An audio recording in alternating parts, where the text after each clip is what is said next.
Welcome to the Tech Egg. Don't get scrambled. Enjoy the video. In this video, I will explain how to file taxes married jointly. First, let's confirm eligibility. To file jointly, you must be legally married by December 31st of the tax year. Both you and your spouse must agree to file together, as it's a shared responsibility. If you are legally separated under a state decree, you generally cannot choose this filing status. Understanding these initial requirements is crucial before proceeding with your tax preparation.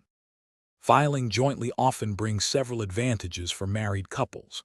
Many find it results in a lower overall tax liability compared to filing separately, potentially saving you money. You might also qualify for a wider range of tax credits and deductions that are unavailable to those filing individually.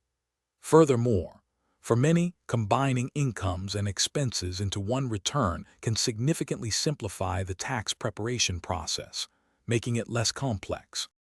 To prepare your joint return accurately, you'll need to gather specific documents. Start by collecting all W-2 forms from employers and any Form 1099s for other income sources.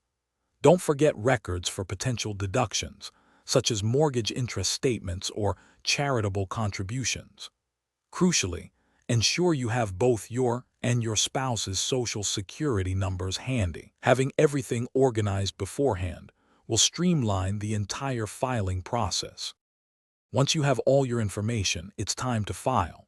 You can choose to use reputable tax software which guides you through the process, or consult a qualified tax professional for personalized assistance. Before submitting, meticulously review every entry to catch any errors. Remember, both you and your spouse must sign the joint tax return, whether electronically or physically, to make it valid. This ensures both parties acknowledge the accuracy of the filing. Thanks for watching. Consider subscribing if I helped unscramble your problems.